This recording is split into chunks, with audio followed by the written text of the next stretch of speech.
ఇవ్వలేదు. యావరేజ్ మీద కేవలం 52 రోజులు మాత్రమే పని కల్పించడం జరిగింది. ఇక వీళ్ళు చెప్తారు 125 రోజులు ఇస్తారట. వీళ్ళు 100 రోజులు కూడా కల్పించని వాళ్ళు, 100 రోజులు కూడా పని కల్పించని వాళ్ళు 125 రోజులు కల్పిస్తాము అని చెప్తే నమ్మటానికి ప్రజలేమన్నా వెరివాళ్ళలా కనిపిస్తున్నారా? ఈ 125 రోజులు పని కల్పిస్తామన్నది ఒక మాయ, ఒక మిథ్య. ఇది పూర్తిగా అవాస్తవం, అబద్ధం, వీళ్ళు చేస్తున్న మోసం. అంతేకాదు మన్రేగాలో 360 రోజుల్లో ఏ ఒక్క రోజైనా పని అడగొచ్చు, అది హక్కుగా అడగొచ్చు. ఏ కూలీ అయినా తన గ్రామ పంచాయతీ దగ్గరికి వెళ్లి హక్కుగా అడగొచ్చు. కానీ ఇప్పుడు ఈ కొత్త పథకంలో 60 రోజుల పాటు, అగ్రికల్చర్ సీజన్లో 60 రోజుల పాటు పని కల్పించబోరు. అంటే 60 రోజుల పాటు పని ఉండదు. అంటే మళ్లీ కూలీలు వ్యవసాయదారుల చేతి కింద వాళ్ళిచ్చిన కూలీకే పని చేయాలి. వాళ్ళు పని ఇస్తే తీసుకోవాలి, వాళ్ళు ఎంత ఇస్తే అంత కూలీ తీసుకోవాలి. వాళ్ళకి ఇంకొక ఆప్షన్ ఉండదు, వాళ్లకు బార్గెనింగ్ పవర్ ఉండబోదు. ఇంకొక ఆప్షన్ ఉంది అంటే ఈ కూలీ నాకు వస్తాడా రాడా అన్న భయం వ్యవసాయదారునికి ఉంటే కనీసం అక్కడ మ్యాచ్ చేసైనా కూలీ ఇచ్చే అవకాశం ఉంది. కానీ అక్కడ పనే లేదనుకుంటే, ఇక బార్గెనింగ్ పవరే లేదనుకుంటే, ఇక కూలీ కేవలం ఆ వ్యవసాయదారుని కృప కింద బ్రతకాల్సిందే. ఇది ఈ కొత్త యాక్ట్ తెస్తున్న విధానం. డిఫరెన్స్ నంబర్ 3, ఇంతకుముందు మన్రేగా యాక్టులో గ్రామ పంచాయత్, గ్రామ సభల ద్వారా గ్రామస్తులను సంప్రదించి ఆ గ్రామంలో ఏం పనులు చేయాలి అన్నది, ఉపాధి హామీ కింద ఏ పనులు చేయాలి అన్నది ఆ గ్రామంలోనే గ్రామ సభల ద్వారా పంచాయతీ నిర్ణయించేది. అంటే ఆ గ్రామంలో రోడ్లు కావాలా, వాళ్లకు బావులు కావాలా, లేక పుడికలు తీయాలా, లేక ఇంకేదైనా తవ్వుకోవాలా, లేకపోతే ఏదైనా చేసుకోవాలా అన్నది ఆ గ్రామానికి సంబంధించిన వాళ్ళు డిసైడ్ చేసేవాళ్ళు. అంటే ఇది కేవలం గ్రామం డెవలప్ చేసుకోవడానికి, రూరల్ డెవలప్మెంట్ కోసం, విలేజ్ డెవలప్మెంట్ కోసం ఈ పథకం ఇంతకుముందు ఇప్పటి వరకు వర్తింపజేసేవాళ్ళు. మన్రేగా పథకం రూరల్ డెవలప్మెంట్ కోసం, రూరల్ ఎంప్లాయ్మెంట్ క్రియేట్ చేసే పథకం. కానీ ఇప్పుడు మోడీ గారి కొత్త విబి గ్రామ్ పథకం ప్రకారం అయితే ఇక గ్రామ పంచాయతీలు డిసైడ్ చేయవు. ఉపాధి హామీ పనులు డిసైడ్ చేసేది ఎవరు అంటే కేంద్రం. కేంద్రము ఏ పనులు వీళ్ళు చేయాలి అన్నది కేంద్రం చెప్తుంది.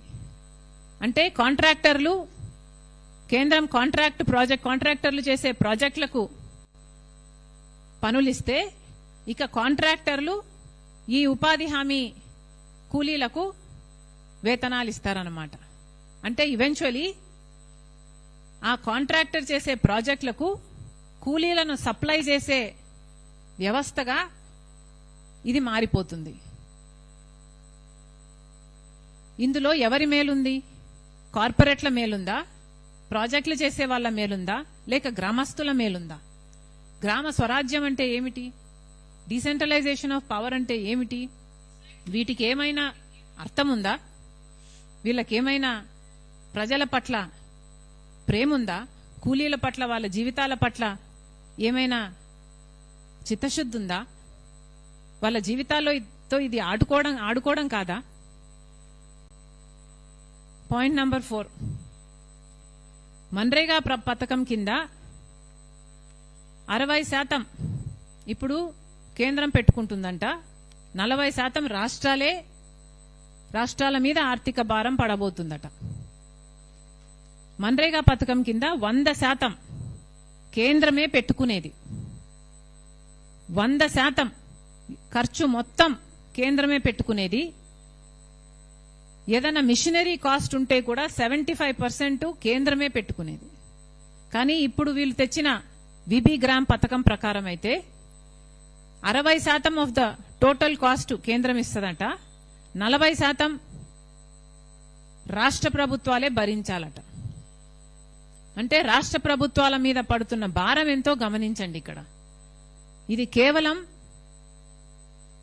రాష్ట్రాలను చిన్న చేస్తే, లేకపోతే రాష్ట్రాల మీద ఈ భారం వేస్తే, రాష్ట్రాలను డిస్కరేజ్ చేస్తే, అప్పుడు రాష్ట్రాలు పెట్టుకోవాల్సిన 40% రాష్ట్రాలు పెట్టుకోవు. కాబట్టి వాళ్ళు 60% పెట్టుకోవాల్సిన అవసరం ఉండదు.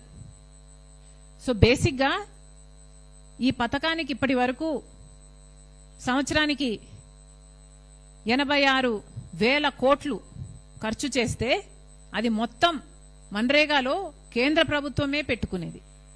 కానీ ఇప్పుడు 60% మాత్రమే కేంద్ర ప్రభుత్వం పెట్టుకుంటుందట, 40% ఈ భారం రాష్ట్రాల మీద పడుతుందట. అంటే ఫర్ ఎగ్జాంపుల్ ఒక 500 రూపాయలు ఆంధ్ర రాష్ట్రం మీద మన్రేగాలో ఇది వరకు ఖర్చు పడితే, ఇప్పుడు విబి గ్రామ్ యాక్ట్ ప్రకారం ఉపాధి హామీ పథకం నడిపితే 5,000 కోట్ల ఖర్చు పడుతుంది. పెట్టుకుంటారా చంద్రబాబు గారు? పెట్టుకోగలదా ఆంధ్ర రాష్ట్రం?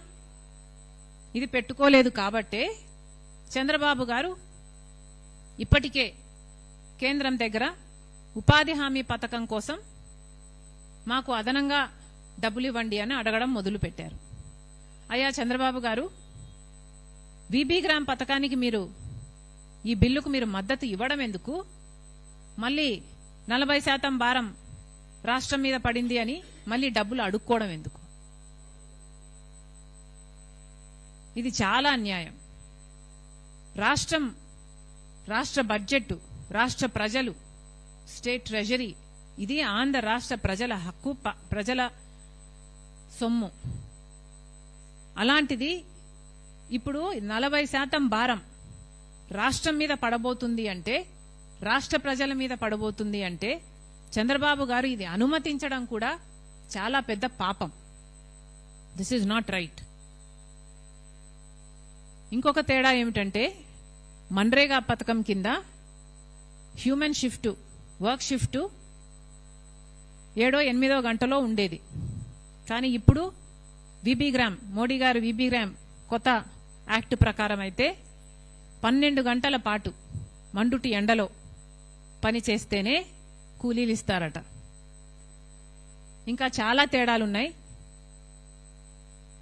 సోషల్ ఆడిట్ ఉండదు, కాంట్రాక్టర్లను ఎవరు ఆడిట్ చేసే వాళ్ళు ఉండరు, కనీసం గ్రామస్తులైతే ఆడిట్ చేసుకునే వీలుండదు. అలాగే మినిమం వేజ్ గ్యారంటీ ఉండదు. అసలు వేజ్ ఎంత ఇస్తున్నారు, కార్మికుని చేతికి, కూలీ చేతికి ఎంత పోతుంది అన్న లెక్క ఉండదు. సో ఇవేవి